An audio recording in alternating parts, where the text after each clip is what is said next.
Hello everyone, नमस्ते। आज मैं माध्यमिक शिक्षा मंडल द्वारा जो परीक्षा पैटर्न है वार्षिक उसमें बदलाव किया है।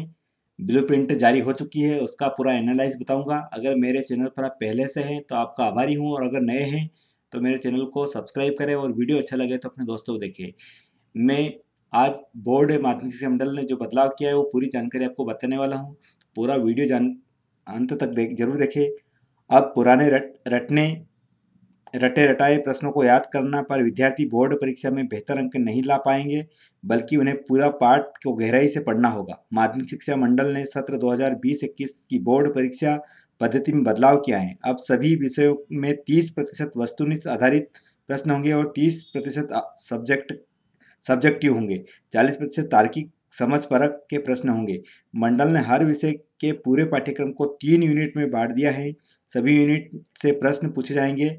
प्रश्न पत्र में अब दीर्घोत्तरीय प्रश्नों के बदले छोटे छोटे प्रश्न पूछे जाएंगे, जिसका उत्तर पूरे पाठ को ठीक से समझकर पढ़ने में याद किया जा सकेगा। हर विषय के 100 अंक में से प्रश्न पत्र होगा। इसमें से 1, 3 या 4 अंक के ही प्रश्न होंगे। पहले की तरह 5 या 6 या 10 अंक के प्रश्न नहीं होंगे। पहले बोर्ड की परीक्षा में 25% वस्तुनिष्ठ और 75% लघुत्तरीय और दीर्घोत्तरीय प्रश्न होते थे। मंडल की वेबसाइट पर मंगलवार को प्रश्न पत्र का ब्लूप्रिंट अपलोड कर दिया गया है।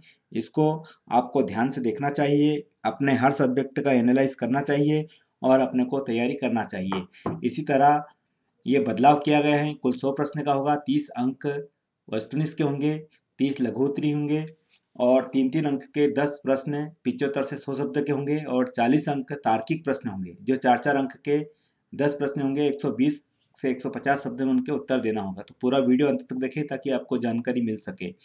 देखिए, इस बार बोर्ड परीक्षा में 30% वस्तुनिष्ठ प्रश्न पूछे जाएंगे, दीर्घोत्तरीय नहीं होंगे। मंडल ने किया है परीक्षा के पैटर्न में बदलाव। इसका जो ब्लूप्रिंट है वो इसकी वेबसाइट पर अपलोड है। साथ ही मैं बता दूं, पहले ये था कुल अंक 100 और वस्तुनिष्ठ प्रश्न 25 अंक, अति लघुत्तरीय प्रश्न 10 अंक, 2 अंक के 5 प्रश्न और लघुत्तरीय प्रश्न 12 अंक, 3 अंकों के 4 प्रश्न, दीर्घोत्तरीय 28 अंक, 4 अंक के 7 प्रश्न और निबंधात्मक प्रश्न 25 अंक के 5 अंक के 5 प्रश्न। इस प्रकार से ये था पहले। अब ये हो गया, इस तरह होगा बदलाव। अब कुल 100 अंक मैंने पहले भी बता दिया कि 30 अंक का वस्तुनिष्ठ प्रश्न होगा, 30 अंक होगा लघुत्तरीय प्रश्न, जो 3-3 अंक के 10 प्रश्न होंगे और ये 75 से 100 शब्द में इनके उत्तर देने होंगे। और 40 अंक तार्किक प्रश्न होंगे, जो 4-4 अंक के 10 प्रश्न होंगे, जो 120 से 150 शब्द में इनके उत्तर देने होंगे। इसी प्रकार अपन देखते हैं कि विषय पर आधारित एवं विश्लेषणात्मक प्रश्नों के विकल्प इस प्रकार होंगे। 5 प्रश्नों में से कोई 3 प्रश्न हल करना अनिवार्य होगा और 6 प्रश्नों में से कोई 4 प्रश्न हल करना अनिवार्य होगा। ये पूरा ब्लूप्रिंट का एनालाइज बता रहा हूँ। सभी सब्जेक्ट में ऐसा ही किया है। माध्यमिक शिक्षा मंडल ने बोर्ड परीक्षा पद्धति में किया बदलाव। इस बार बोर्ड परीक्षा 30% वस्तुनिष्ठ प्रश्न पूछे जाएंगे, दीर्घोत्तरीय प्रश्न नहीं पूछे जाएंगे। ये विशेष बदलाव किया गया है। और अथवा प्रश्नों की संख्या होगी अधिक। अब अथवा में प्रश्नों की संख्या ज़्यादा होगी। उदाहरण के लिए कुल 6 प्रश्न दिए जाएंगे, जिसमें से 4 हल करने होंगे या 5 प्रश्नों में से 3 हल करने होंगे। पहले हर 2 प्रश्नों में अथवा होता था। इसमें जिस पाठ से अधिक प्रश्न पूछे जाएंगे उसे विद्यार्थी अच्छे से कर लेगा। तो ये बदलाव किया गया है। मैं एनालाइज करके बता देता हूँ। पूरा जो ब्लूप्रिंट है उसके नीचे ये पेज प्रिंट है। विषय से संबंधित आधारभूत जानकारी के प्रश्न हैं, जिनके आधार पर इकाई और विषय वस्तु नियत है पूछे जा सकते हैं। प्रश्न निम्नानुसार होंगे। वस्तुनिष्ठ प्रश्न ऑब्जेक्ट टाइप के 30%, 1 अंक का 1 प्रश्न।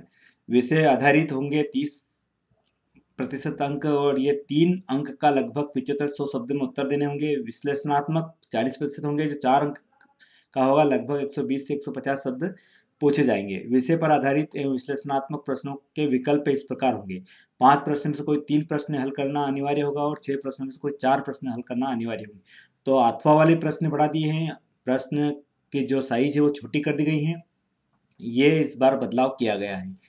धन्यवाद दोस्तों पूरा वीडियो वॉच करने के लिए। और आप अपने अपने विषय का जो ब्लूप्रिंट आया उसके अनुसार परीक्षा की तैयारी कर लें और परीक्षा के लिए आपको अग्रिम शुभकामनाएं। धन्यवाद। जय हिंद।